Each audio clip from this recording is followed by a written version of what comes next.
As per Indian Accounting Standard number 23, borrowing costs. What is the procedure of accounting for exchange rate difference? How is it capitalized? To what extent that can be capitalized? Borrowing cost IAS 23 ಕೆಳಗಡೆ interest on foreign loans exchange rate difference ಏನಾದರೂ loss ಬಂದಾಗ ಯಾವ ರೀತಿ account ಮಾಡ್ತೀವಿ ಅದನ್ನೂ ಕೂಡ borrowing cost ಅಂತ ಹೇಳಿ ಕ್ಯಾಪಿಟಲೈಸ್ ಮಾಡ್ಬೋದಾ? ಎಸ್, ಸಾಧ್ಯತೆಗಳಿದೆ. ಸೊ IAS 23 ಏನು ಹೇಳುತ್ತೆ ಇದರ ಒಂದು ರಿಲೇಟೆಡ್ ಆಗಿ ಅನ್ನೋದನ್ನು ನೋಡೋಣ. Let us say for example ನೀವೊಂದು ಲೋನನ್ನು ಇಂಡಿಯಾದಲ್ಲಿ ತೊಗೊಂಡಿದ್ರೆ ನಿಮಗೆ 100 ರೂಪಾಯಿ ಬಡ್ಡಿ ಆಗೋದು ಅಂತ ಅಂದ್ಕೊಳ್ಳಿ. When you take a loan in Indian currency you are supposed to pay 100 rupees interest ಅಂತ ಅಂದ್ಕೊಳ್ಳಿ. ನೀವೇನು ಮಾಡ್ತೀರಾ, ಈ 100 rupees ಇಂಟ್ರೆಸ್ಟ್ ಇಲ್ಲಿ ಜಾಸ್ತಿ ಆಗುತ್ತೆ, ನಾನೊಂದು ಫಾರಿನ್ ಕಂಟ್ರಿಯಲ್ಲಿ ಲೋನ್ ತೊಗೊಳ್ತೀನಿ, ಒಂದು ಜಪಾನೋ ಚೈನಾನೋ ಅಮೆರಿಕಾನೋ ಆಸ್ಟ್ರೇಲಿಯಾನೋ ಎಲ್ಲೋ ಒಂದು ಕಡೆ ಆ ದೇಶದ ಕರೆನ್ಸಿಯಲ್ಲಿ. So let us say we will take a loan from America. So same amount of ಲೋನನ್ನು ಅಮೆರಿಕಾದಲ್ಲಿ ತಗೊಂಡಾಗ ನಾವು ಕೊಡಬೇಕಾದಂತಹ ಬಡ್ಡಿ ಬರೀ 50 ರೂಪಾಯಿ ಅಂತ ಅಂದ್ಕೊಳ್ಳಿ. Just an example. So same amount of loan if taken in India you are supposed to pay 100 rupees interest, borrowing cost 100 rupees. ಅದೇ ಲೋನನ್ನು ನೀವು ಫಾರಿನಲ್ಲಿ ತೊಗೊಂಡಿದ್ರೆ ನೀವು ಪೇ ಮಾಡಬೇಕಾಗಿರುವಂತಹ ಬಡ್ಡಿ ಎಷ್ಟು? ಬರೀ 50 ರೂಪಾಯಿ. ಸೊ ಈಗ ನಿಮಗಿಲ್ಲೇನಾಯಿತು, instead of taking a loan in India if you take from America you are saving 50 rupees. 50 rupees ನಿಮಗೆ ಸೇವ್ ಆಗತ್ತೆ, ಉಳಿತಾಯ ಆಗತ್ತೆ ಅಂತ ಅಂದ್ಕೊಳ್ಳಿ. ಸೊ ಲೆಟ್ ಅಸ್ ಸೇ ನೀವು ಲೋನ್ ತೊಗೊಂಡ್ಬಿಟ್ರಿ, ನಮಗೆ ಬಡ್ಡಿ ಕಡಿಮೆ ಆಗತ್ತೆ ಅಂತ ಹೇಳಿ ಅಮೆರಿಕಾದಲ್ಲಿ ಲೋನ್ ತೊಗೊಂಡ್ಬಿಟ್ರಿ ಅಂತ ಅಂದ್ಕೊಳ್ಳಿ.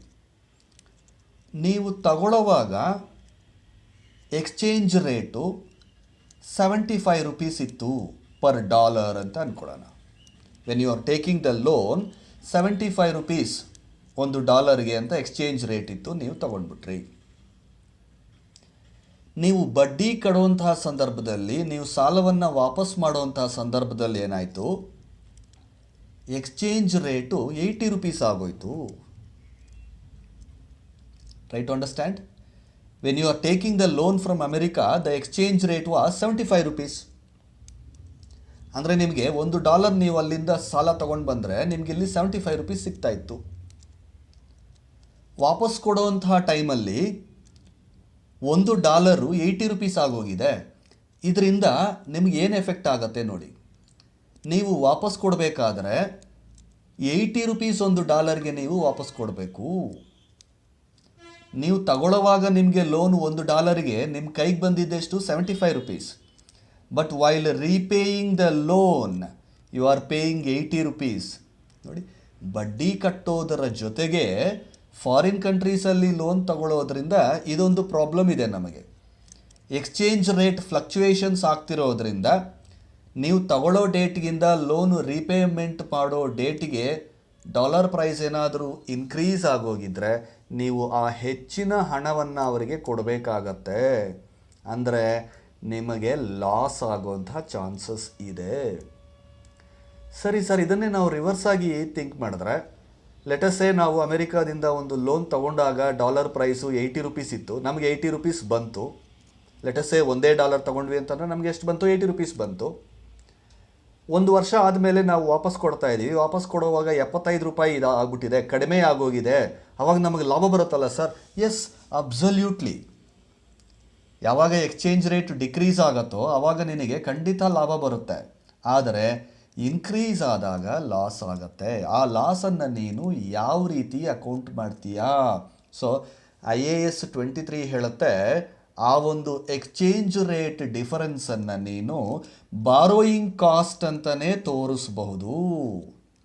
You can consider that as a borrowing cost. ಹೇಗಪ್ಪ?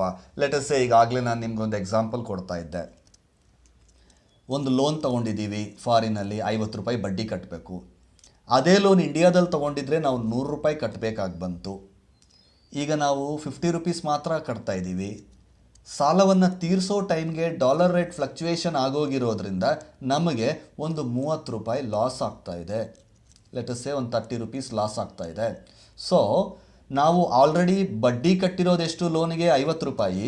ಈಗ ಎಕ್ಸ್ಚೇಂಜ್ ರೇಟಿಂದ ನಮ್ಗೆ ಆಗ್ತಿರೋ ಲಾಸ್ ಎಷ್ಟು 30 ರೂಪಾಯಿ. ಒಟ್ಟು 80 ರೂಪಾಯಿಯನ್ನು ನಾವು ಬಾರೋಯಿಂಗ್ ಕಾಸ್ಟ್ ಅಂತ ಹೇಳಿ ತೋರಿಸ್ಬೋದು. ಹಂಗೂ ಕೂಡ ನಮಗೆ ಲಾಭನೇ ಆಗ್ತಾ ಇದೆ. ಯಾಕೆಂದರೆ ಇಂಡಿಯಾದಲ್ಲಿ ಲೋನ್ ತೊಗೊಂಡಿದ್ರೆ 100 ರೂಪಾಯಿ ಕಟ್ಟಬೇಕಾಗಿತ್ತು. ನಾವೇನು ಮಾಡಿದ್ವಿ, ಅಮೆರಿಕಾದಲ್ಲಿ ಲೋನ್ ತೊಗೊಂಡು 50 ರೂಪಾಯಿ ಬಡ್ಡಿ ಕಟ್ಬಿಟ್ಟು ಇನ್ನೊಂದು 30 ರೂಪಾಯಿ ಎಕ್ಸ್ಚೇಂಜ್ ಲಾಸ್ ಆಯಿತು. ಸೊ ಹಾಗಾಗಿ ನಮಗೆ ಆಗಿರೋ ಬಾರೋಯಿಂಗ್ ಕಾಸ್ಟ್ ಎಷ್ಟು 80 rupees. That 80 rupees can be taken as borrowing cost. ಅದನ್ನು IAS 23 ಒಪ್ಕೊಳ್ಳುತ್ತೆ. In the same example let us try in another way. ಇಂಡಿಯಾದಲ್ಲಿ ತೊಗೊಂಡಿದ್ರೆ 100 ರೂಪಾಯಿ ಬಡ್ಡಿ ಕಟ್ಟಬೇಕಾಗಿತ್ತು. ಅಮೆರಿಕಾದಲ್ಲಿ ತೊಗೊಂಡಿರೋದ್ರಿಂದ ನಮಗೆ ಬರೀ 50 ರೂಪಾಯಿ ಉಳಿತಾಯ ಆಯಿತು. ಆದರೆ ವಾಪಸ್ ಕೊಡೋ ಟೈಮಲ್ಲಿ ಎಕ್ಸ್ಚೇಂಜ್ ರೇಟ್ ಜಾಸ್ತಿ ಆಗಿರೋದ್ರಿಂದ ನಮಗೇನಾಯಿತು 60 ರೂಪಾಯಿ ಲಾಸ್ ಬಂದ್ಬಿಡ್ತು ಅಂತ ಅಂದ್ಕೊಳ್ಳಿ. ಸೊ ಬಡ್ಡಿ 50, ಎಕ್ಸ್ಚೇಂಜ್ ರೇಟ್ ಲಾಸ್ ಎಷ್ಟು 60. ಸೊ ಒಟ್ಟು ನಮ್ಗೆ ಆಗ್ತಿರೋದೆಷ್ಟು 110 ರೂಪಾಯಿ. ಆದರೆ IAS 23 ಹೇಳುತ್ತೆ ನೀನು ಬರೀ 100 ರೂಪಾಯಿಯನ್ನು ಮಾತ್ರ ಬಾರೋಯಿಂಗ್ ಕಾಸ್ಟ್ ಅಂತ ಹೇಳಿ ತೋರಿಸ್ಬೋದು. Then what about the remaining 10 rupees? ಅದನ್ನು ನಿನಗೆ ಬೇರೆ ಸೆಕ್ಷನ್ ಇದೆ, IAS 21 ಇದೆ, ಅದರಲ್ಲಿ ನೀನು ಅದನ್ನು ತೋರಿಸ್ಬೋದು. So that's the simplest method of treating exchange rate difference. ಈ ಒಂದು ಎಕ್ಸ್ಚೇಂಜ್ ರೇಟ್ ಡಿಫರೆನ್ಸ್ನ ಮೇಲೆ ಥಿಯರಿಟಿಕಲ್ ಆಗಿ ಅರ್ಥ ಮಾಡ್ಕೊಳ್ಳೋದಕ್ಕಿಂತ there is a lot of chance that you might get a practical problem for your examinations. Calculation based numerical problem ಬರ್ಬೋದು ಇದರ basis ಮೇಲೆ. ನಿಮಗೆ ಆಲ್ರೆಡಿ ಪ್ರೀವಿಯಸ್ 1 or 2 ಎಕ್ಸಾಮ್ಸಲ್ಲಿ ಈ ಥರದ ಪ್ರಾಬ್ಲಮ್ಸು ಬಂದಿದೆ. ಸೊ ಪ್ರಾಬ್ಲಮ್ಯಾಟಿಕ್ ಆಗಿ ಕೂಡ ಈ ಒಂದು ಟಾಪಿಕ್ಕು ನಿಮಗೆ ತುಂಬ ಇಂಪಾರ್ಟೆಂಟ್ ಆಗುತ್ತೆ. ಸೊ ಇಲ್ಲೊಂದು ಇಲ್ಲಸ್ಟ್ರೇಷನ್, ಒಂದು ಎಕ್ಸಾಂಪಲ್ ತೋರಿಸ್ತೀನಿ. ನೆಕ್ಸ್ಟ್ ವಿಡಿಯೋದಲ್ಲಿ ಇದರ ಸಂಬಂಧಿ ನಾನು ಪ್ರಾಬ್ಲಮ್ಸನ್ನು ನಿಮಗೆ ಮಾಡಿಸ್ತೀನಿ. In this video let us see one example problem and see how to work out that. See the question. XYZ Limited has taken a loan of USD. USD means United States dollars. So ಅಮೆರಿಕಾದಲ್ಲಿ loan ತಗೊಂಡಿದೆ XYZ company. ಎಷ್ಟಪ್ಪ loan ಅಂತಂದರೆ $10,000. ಯಾವತ್ತು ತಗೊಂಡಿದೆ?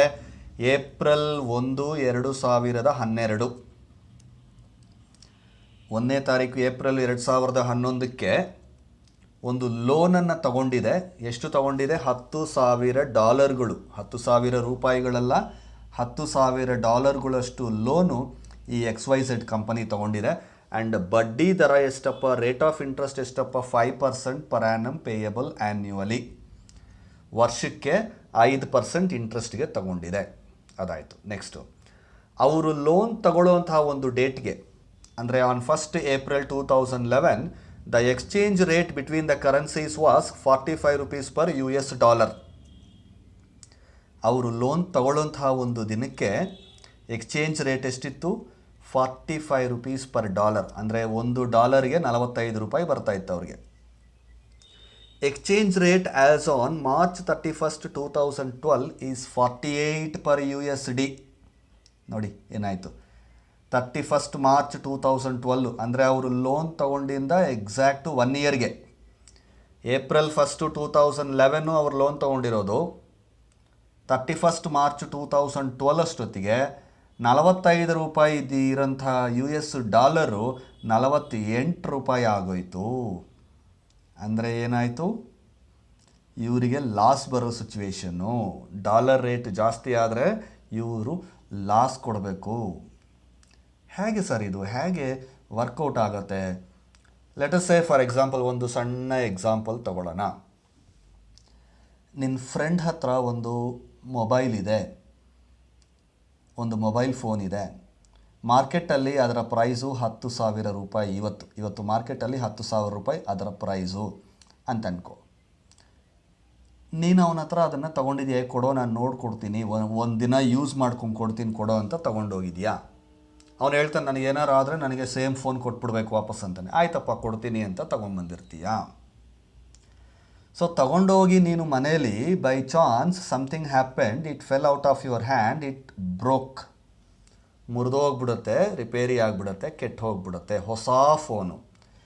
ನಾಳೆ ದಿನ ನೀನು ನಿನ್ನ ಫ್ರೆಂಡ್ ಹತ್ರ ಬರ್ತೀಯ, ಅವನಿಗೆ ಹೇಳ್ತೀಯ ಮಗ ನೋಡೋ ಹಿಂಗಾಯ್ತು, ಮೊಬೈಲ್ ಫೋನ್ ಮುರಿದೋಯ್ತು ಕಣೋ, ನಿನಗೆ ಹೊಸದು ಕೊಡಿಸ್ಬಿಡ್ತೀನಿ.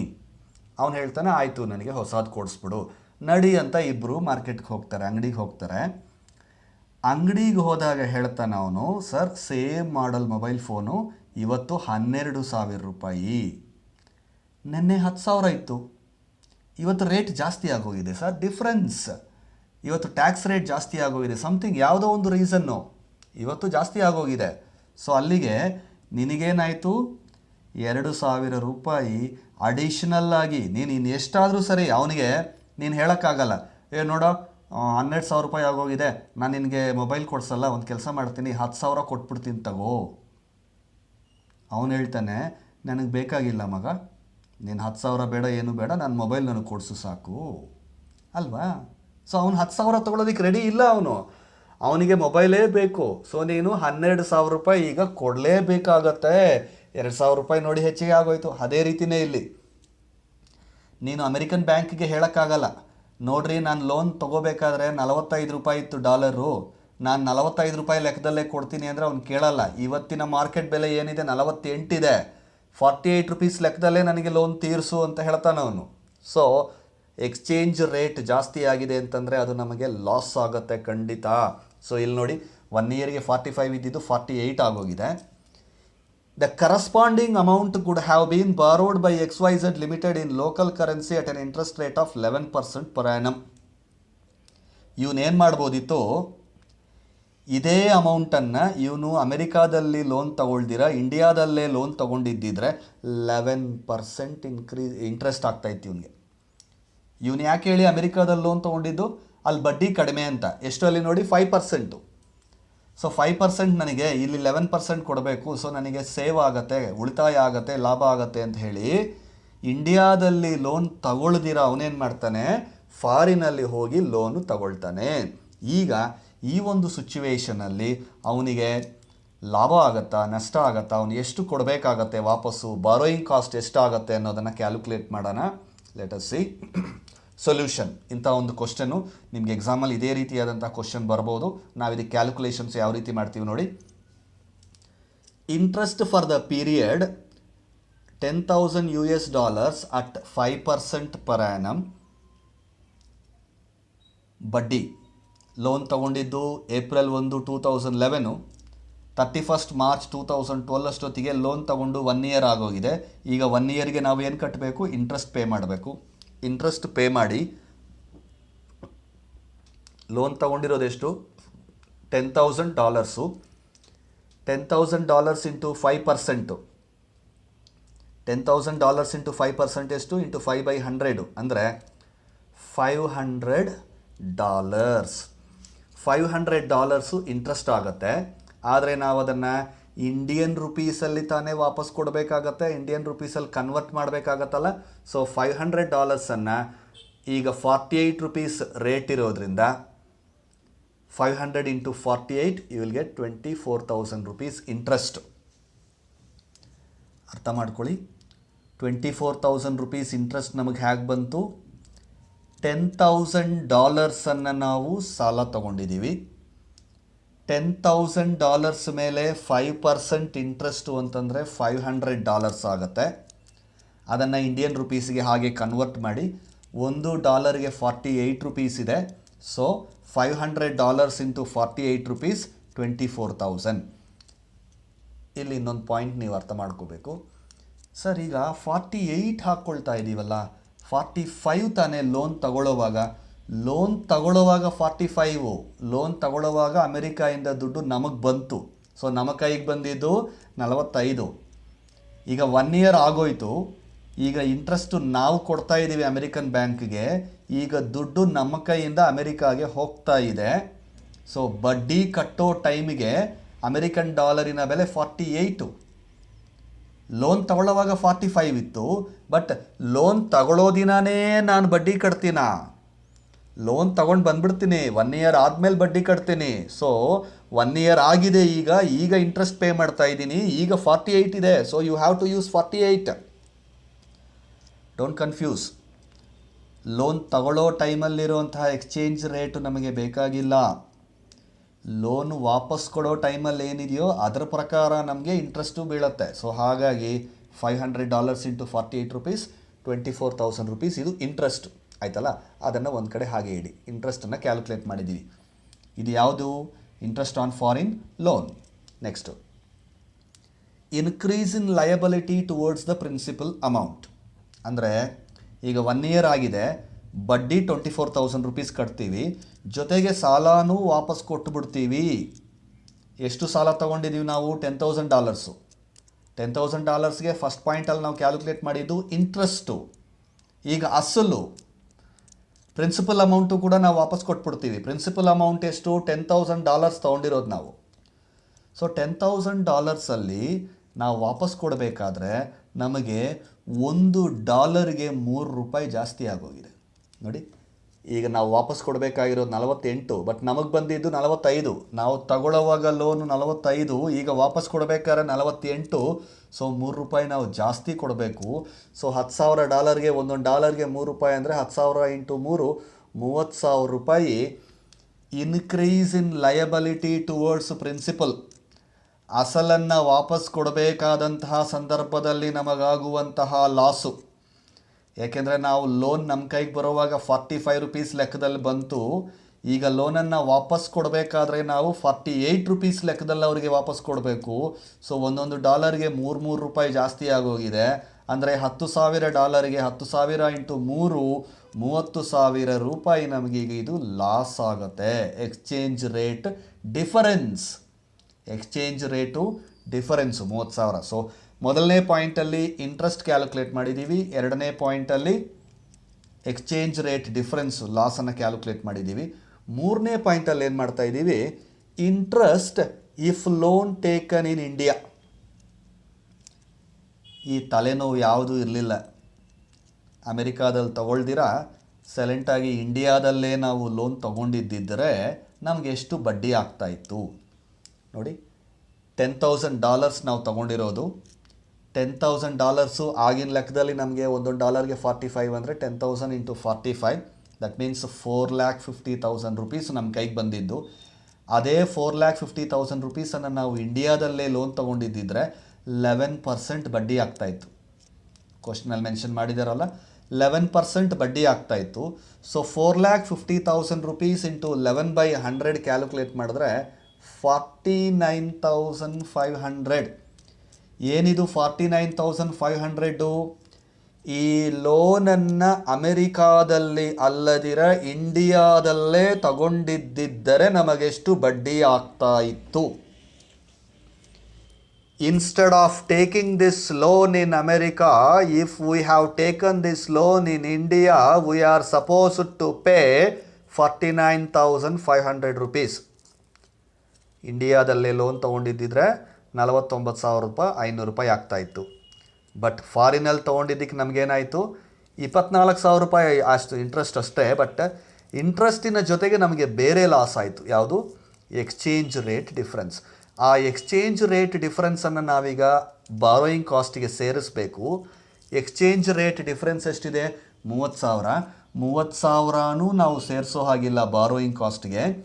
ಆ ಡಿಫರೆನ್ಸು ಯಾವ difference? Indian interest minus foreign interest. ನೋಡಿ, Indian interest minus foreign interest equals to ಎಷ್ಟು? 25,500. Indian interest 49,500, American interest 24,000.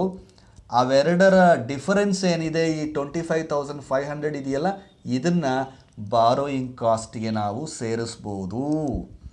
ನಮಗೆ 30,000 ಲಾಸ್ ಆಗಿದೆ, ಆದರೆ 30,000 ಲಾಸನ್ನು ನಾವು ತೋರಿಸೋ ಹಾಗಿಲ್ಲ. ಬರೀ 25,500 ರೂಪೀಸ್ ಅಷ್ಟು ಎಕ್ಸ್ಚೇಂಜ್ ರೇಟ್ ಡಿಫರೆನ್ಸನ್ನು ನಾವು ಬಾರೋಯಿಂಗ್ ಕಾಸ್ಟ್ ಅಂತ ಹೇಳಿ ತೋರಿಸ್ಬೋದು. ಇನ್ನೊಂದು ಸಲ ಹೇಳಿಬಿಡ್ತೀನಿ, ನೋಡ್ಕೊಂಬಿಡಿ. ಫಾರಿನಲ್ಲಿ 10,000 ರೂಪಾಯಿ $10,000 ಲೋನ್ ತೊಗೊಂಡಿದ್ದಕ್ಕೆ 5% ಇಂಟ್ರೆಸ್ಟಲ್ಲಿ 24,000 ಆಯಿತು. ಎಕ್ಸ್ಚೇಂಜ್ ರೇಟ್ ಡಿಫ್ರೆನ್ಸ್ ಆಗಿದ್ದರಿಂದ ನಮಗೆ $3 ಒಂದು ಡಾಲರ್ಗೆ ಎಕ್ಸ್ಟ್ರಾ ಬಿತ್ತು. ಸೊ ಅಲ್ಲಿಗೆ 30,000 ರೂಪಾಯಿ ಲಾಸ್ ಆಯಿತು. ಒಟ್ಟು ನಮಗೆ 30 + 24 54,000 ರೂಪಾಯಿ ನಮಗೆ ಬಾರೋಯಿಂಗ್ ಕಾಸ್ಟ್ ಆಗಬೇಕಾಗಿರೋದು. ಆದರೆ 54,000 ರೂಪಾಯಿ ಬಾರೋಯಿಂಗ್ ಕಾಸ್ಟ್ ಆಗೋದಕ್ಕೆ ಕೊಡೋದಿಲ್ಲ. ಮ್ಯಾಕ್ಸಿಮಮ್ 49,500. ಏನಿದು 49,500 ಅಂದರೆ ಇಂಡಿಯನ್ ಲೋನ್ ತೊಗೊಂಡಿದ್ರೆ ಇಂಟ್ರೆಸ್ಟ್ ಎಷ್ಟು ಆಗ್ತಾ ಇತ್ತೋ ಅಷ್ಟು. So that is the maximum limit. ನಾವು out of this some conclusion ಏನು, ಬಾರೋಯಿಂಗ್ ಕಾಸ್ಟ್ ಎಷ್ಟು ಸರ್ ತೊಗೋಬೋದು ನಾವು? 49,500 ತೊಗೋಬೋದು. ರೈಟ್. Eligibility for capitalisation. ಈ ಕ್ಯಾಪಿಟಲೈಸೇಷನನ್ನು ಯಾವ ರೀತಿ ನಾವು ಎಲಿಜಿಬಲ್ ಅಂತ ನೋಡ್ತೀವಿ? ಕ್ವಾಲಿಫೈಯಿಂಗ್ ಅಸೆಟ್ ಅಷ್ಟೇ. ಕ್ವಾಲಿಫೈಯಿಂಗ್ ಅಸೆಟ್ ಮೇಲೆ ಲೋನ್ ತೊಗೊಂಡಿದ್ದೀವ, ಕಣ್ಣು ಮುಚ್ಕೊಂಡು ಅದನ್ನು ಕ್ಯಾಪಿಟಲೈಸ್ ಮಾಡಿಬಿಡಿ. ಸೊ ಎಷ್ಟು ಕ್ಯಾಪಿಟಲೈಸ್ ಮಾಡಬೇಕು? Actual borrowing cost incurred minus investment income on temporary investment of these borrowings. ಏನಪ್ಪ ಈ ಪಾಯಿಂಟು? ಆ್ಯಕ್ಚುಯಲ್ ಬಾರೋಯಿಂಗ್ ಕಾಸ್ಟು ಅಂದರೆ ನಮಗೆ ಎಷ್ಟು ಇಂಟ್ರೆಸ್ಟ್ ಆಗಿರುತ್ತೋ ಲೋನ್ ಮೇಲೆ ಅಷ್ಟು, ಅದರಲ್ಲಿ ಟೆಂಪರರಿ ಇನ್ಕಮನ್ನು ಲೆಸ್ ಮಾಡು. ಟೆಂಪರರಿ ಇನ್ಕಮ್ ಏನು? ಈಗ ಲೆಟಸ್ಸೇ ನಾನೊಂದು ಬಿಲ್ಡಿಂಗ್ ಕಟ್ಟೋದಕ್ಕೆ ಒಂದು 10 ಲಕ್ಷ ರೂಪಾಯಿ ಲೋನ್ ತೊಗೊಂಡಿದ್ದೀನಿ. ಯಾವತ್ತು ಲೆಟಸ್ಸೇ January 1 ತೊಗೊಂಡಿದ್ದೀನಿ. ಆದರೆ January 1 ನನಗೆ ಲೋನ್ ಸ್ಯಾಂಕ್ಷನ್ ಆಗಿದೆ. ಬಟ್ January 1 ನಾನು ಬಿಲ್ಡಿಂಗ್ ಕಟ್ಟೋದಿಲ್ಲ, ನಾನು April 1 ಕಟ್ತೀನಿ. ಸೊ January 1 ನನಗೆ ಸ್ಯಾಂಕ್ಷನ್ ಆಗಿರೋ ಲೋನ್ ಏನಾಗುತ್ತೆ? 3 ತಿಂಗಳು ನನ್ನ ಹತ್ರ ಇರುತ್ತೆ. January, February, March 3 ತಿಂಗಳು ಕೂಡ ಈ ಲೋನು ನನ್ನ ಹತ್ರನೇ ಇರುತ್ತೆ. ನಾನು ಕನ್ಸ್ಟ್ರಕ್ಷನ್ ಸ್ಟಾರ್ಟ್ ಮಾಡೋದಿಲ್ಲ. ಆದರೆ ಈ ಒಂದು ಪೀರಿಯಡಲ್ಲಿ ಈ ಒಂದು ದುಡ್ಡನ್ನು ನಾನು ಬೇರೆಯವರಿಗೆ ಇನ್ವೆಸ್ಟ್ ಮಾಡ್ತೀನಿ, ಸಾಲ ಕೊಡ್ತೀನಿ, ಅಥವಾ ಸ್ಟಾಕ್ ಮಾರ್ಕೆಟಲ್ಲಿ ಇನ್ವೆಸ್ಟ್ ಮಾಡ್ತೀನಿ. ಮಾಡಿದ್ರಿಂದ ನನಗೇನಾಗುತ್ತೆ? ಟೆಂಪರರಿಯಾಗಿ ಒಂದು ಸ್ವಲ್ಪ ಇನ್ಕಮ್ ಬರುತ್ತೆ. ಆ ಒಂದು ಇನ್ಕಮನ್ನು ನಾನು ಬಾರೋಯಿಂಗ್ ಕಾಸ್ಟಿಂದ ಸಬ್ಟ್ರ್ಯಾಕ್ಟ್ ಮಾಡಬೇಕಾಗತ್ತೆ. ಲೆಟಸ್ಸೇ ನನ್ನ ಲೋನಿನ ಬಡ್ಡಿ 10,000. ಟೆಂಪರರಿಯಾಗಿ ನನಗೆ ಅದರ ಮೇಲೆ ಒಂದು 2,000 ಇನ್ಕಮ್ ಬಂತು. So 10,000 - 2,000 8,000 should be your borrowing cost. Qualifying ಅಸೆಟ್ಗೋಸ್ಕರ ತಗೊಂಡಿರೋ ಲೋನನ್ನು ಟೆಂಪರರಿಯಾಗಿ ನೀನು ಬೇರೆ ಕಡೆ ಇನ್ವೆಸ್ಟ್ಮೆಂಟ್ ಮಾಡಿ ಏನಾದರೂ ದುಡ್ಡು ಸಂಪಾದನೆ ಮಾಡಿದರೆ ಬಾರೋಯಿಂಗ್ ಕಾಸ್ಟಿನಲ್ಲಿ ಆ ಒಂದು ಟೆಂಪರರಿ ಇನ್ಕಮನ್ನು ಸಬ್ಟ್ರ್ಯಾಕ್ಟ್ ಮಾಡಬೇಕು. That's the rule for capitalisation. Then capitalisation rate ಬಗ್ಗೆ ಮಾತಾಡೋದಾದರೆ, ನಾವು ಲೋನ್ ತಗೊಳ್ಳೋದನ್ನು 2 ಟೈಪ್ಸ್ ಆಗಿ ನೋಡಬೇಕು. Specific asset loan, general loan. Specific asset loan ಅಂತಂದರೆ ಈ ಒಂದು ಪರ್ಟಿಕ್ಯುಲರ್ ಬಿಲ್ಡಿಂಗ್ಗೋಸ್ಕರನೇ ಅಂತ ಲೋನ್ ತಗೊಂಡಿದ್ರೆ ಆ ಲೋನಿನ ಎಲ್ಲ ಇಂಟ್ರೆಸ್ಟು ಕೂಡ ಆ ಒಂದು ಅಸೆಟ್ಟಿಗೆ ಕ್ಯಾಪಿಟಲೈಸ್ ಮಾಡ್ಬೋದು. ಅಥವಾ ನಾವೇನು ಮಾಡ್ತೀವಿ, ಒಂದು ಲೋನನ್ನು ತಗೊಂಡು ಅದರಿಂದ 4 ಕ್ವಾಲಿಫೈಯಿಂಗ್ ಅಸೆಟ್ಸನ್ನು ತಯಾರು ಮಾಡ್ತೀವಿ. ಅವಾಗೇನು ಮಾಡೋದು? ಬಾರೋಯಿಂಗ್ ಕಾಸ್ಟನ್ನು 4 ಅಸೆಟ್ಸ್ಗೆ ವೆಯ್ಟೆಡ್ ಆವರೇಜ್ ಮೆಥಡಲ್ಲಿ ಶೇರ್ ಮಾಡು. ಅಥವಾ ಒಂದೇ ಒಂದು ಕ್ವಾಲಿಫೈಯಿಂಗ್ ಅಸೆಟ್ಗೋಸ್ಕರ 4 ಕಡೆ ಡಿಫರೆಂಟ್ ಇಂಟ್ರೆಸ್ಟ್ಸಲ್ಲಿ ಲೋನ್ ತೊಗೊಂಡಿದ್ದೀವಿ. ಹೇಗೆ ಸರ್ ಅದು?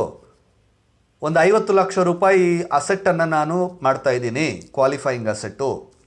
ಆ 50 ಲಕ್ಷ ರೂಪಾಯಿನ ಒಂದು ಕಡೆ ಲೋನ್ ತೊಗೊಳ್ದಿರಾ 10 ಲಕ್ಷ ರೂಪಾಯಿ ಸ್ಟೇಟ್ ಬ್ಯಾಂಕಲ್ಲಿ 10% ಇಂಟ್ರೆಸ್ಟು, ಇನ್ನೊಂದು 10 ಲಕ್ಷ ರೂಪಾಯಿ ಕೆನರಾ ಬ್ಯಾಂಕಲ್ಲಿ 8% ಇಂಟ್ರೆಸ್ಟು, ಇನ್ನೊಂದು 10 ಲಕ್ಷ ರೂಪಾಯಿ ಯಾವುದಾದ್ರು HDFC ಬ್ಯಾಂಕಲ್ಲಿ 15% ಇಂಟ್ರೆಸ್ಟು, ಇನ್ನೊಂದು 10 ಲಕ್ಷ ರೂಪಾಯಿ ICICI ಬ್ಯಾಂಕಲ್ಲಿ 20% ಇಂಟ್ರೆಸ್ಟು, ಇನ್ನೊಂದು 10 ಲಕ್ಷ ರೂಪಾಯಿ ಆಕ್ಸಿಸ್ ಬ್ಯಾಂಕಲ್ಲಿ 22% ಇಂಟ್ರೆಸ್ಟು.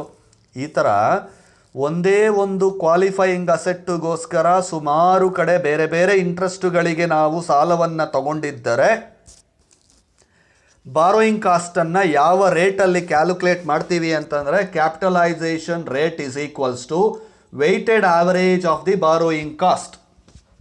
ಅಂದರೆ ಏನು? ಈಗ ನಾವು 4 ಲೋನ್ ತೊಗೊಂಡಿದ್ದೀವಿ. 10%ಗೊಂದು, 12%ಗೊಂದು, 13%ಗೊಂದು, 14%ಗೊಂದು ಲೋನ್ ತೊಗೊಂಡಿದ್ದೀವಿ ಅಂತಂದರೆ ಆವರೇಜ್ ಮಾಡ್ತೀವಿ. ಹೇಗೆ? 10% plus 12% plus 13% plus 14% divided by number of loans is to 4 divided by 4. So it comes to something 11 point something ಏನೋ ಬರುತ್ತೆ. ಸೊ ಇಂಟ್ರೆಸ್ಟ್ ರೇಟನ್ನು ಆವರೇಜ್ ಮಾಡ್ಕೊಳ್ತೀವಿ. ಒಂದೇ ಕ್ವಾಲಿಫೈಯಿಂಗ್ ಅಸೆಟ್ಗೆ ಒಂದಕ್ಕಿಂತ ಹೆಚ್ಚಿನ ಲೋನ್ಸನ್ನು ತಗೊಂಡು ನಾವು ಬಾರೋಯಿಂಗ್ ಕಾಸ್ಟನ್ನು ಕ್ಯಾಲ್ಕುಲೇಟ್ ಮಾಡಬೇಕಾದ್ರೆ ವೆಯ್ಟೆಡ್ ಆವರೇಜ್ ಆಫ್ ಬಾರೋಯಿಂಗ್ ಕಾಸ್ಟಿನ ಮೇಲೆ ಕ್ಯಾಲ್ಕುಲೇಟ್ ಮಾಡ್ತೀವಿ. That's about capitalization of borrowing costs. In the next videos, we will work out another 2-3 problems based on foreign loans and exchange rate difference. That is very important for your examinations.